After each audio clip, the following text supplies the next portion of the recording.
أعوذ بالله من الشيطان الرجيم بسم الله الرحمن الرحيم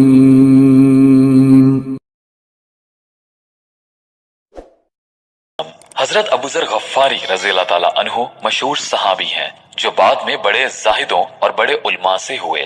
حضرت علی کرم اللہ وجہہ کا ارشاد ہے کہ ابوذر ایسے علم کو حاصل کیے ہوئے ہیں جس سے لوگ عاجز ہیں، مگر انہوں نے اس کو محفوظ کر رکھا ہے۔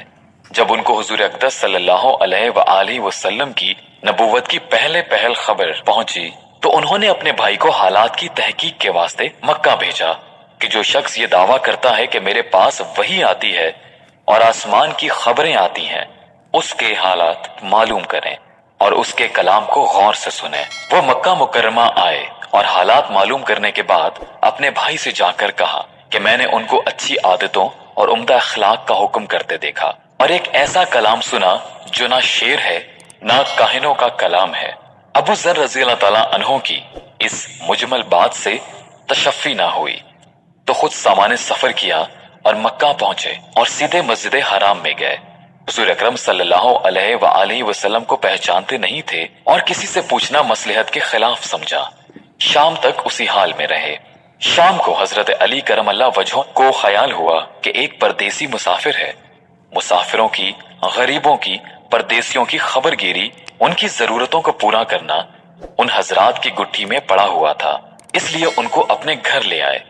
میزبانی فرمائی، لیکن اس کے پوچھنے کی کچھ ضرورت نہ سمجھی کہ کون ہو، کیوں آئے۔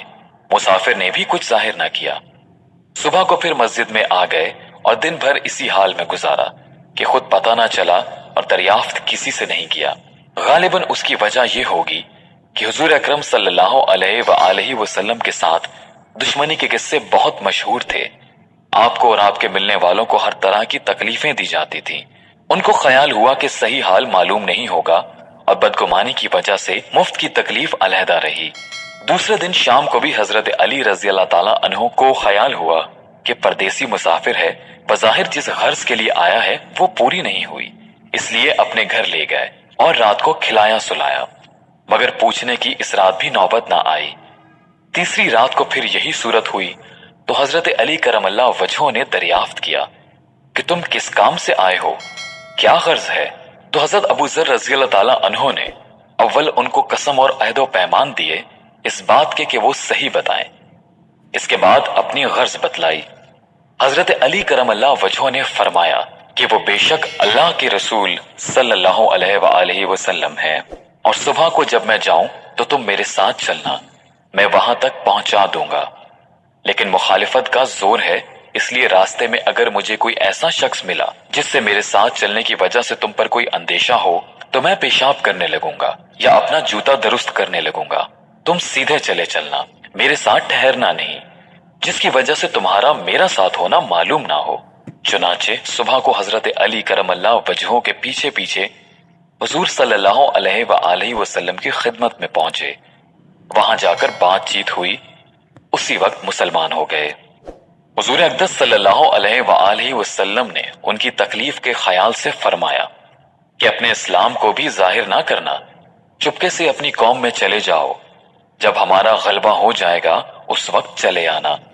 انہوں نے عرض کیا، یا رسول اللہ، اس ذات کی قسم جس کے قبضے میں میری جان ہے کہ اس کلمہ توحید کو ان بے ایمانوں کے بیچ میں چلا کے پڑھوں گا۔ چنانچہ اسی وقت مسجد حرام میں تشریف لے گئے اور بلند آواز سے اشہد ان لا الہ الا اللہ واشہد ان محمد رسول اللہ پڑھا۔ پھر کیا تھا، چاروں طرف سے لوگ اٹھے اور اس قدر مارا کہ زخمی کر دیا، مرنے کے قریب ہو گئے۔ حضور صلی اللہ علیہ وآلہ وسلم کے چچا حضرت عباس رضی اللہ تعالیٰ عنہ جو اس وقت تک مسلمان بھی نہیں ہوئے تھے، ان کے اوپر بچانے کے لیے لیٹ گئے اور لوگوں سے کہا کہ یہ کیا ظلم کرتے ہو، یہ شخص قبیلہ غفار کا ہے اور یہ قبیلہ ملک شام کے راستے میں پڑتا ہے، تمہاری تجارت وغیرہ سب ملک شام کے ساتھ ہے، اگر یہ مر گیا تو شام کا جانا آنا بند ہو جائے گا۔ اس پر ان لوگوں کو بھی خیال ہوا کہ ملک شام سے ساری ضرورتیں پوری ہوتی ہیں، وہاں کا راستہ بند ہو جانا مصیبت ہے، اس لیے ان کو چھوڑ دیا۔ دوسرے دن پھر اسی طرح انہوں نے جا کر بآواز بلند کلمہ پڑھا اور لوگ اس کلمے کے سننے کی تاب نہ لا سکتے تھے، اس لیے ان پر ٹوٹ پڑے۔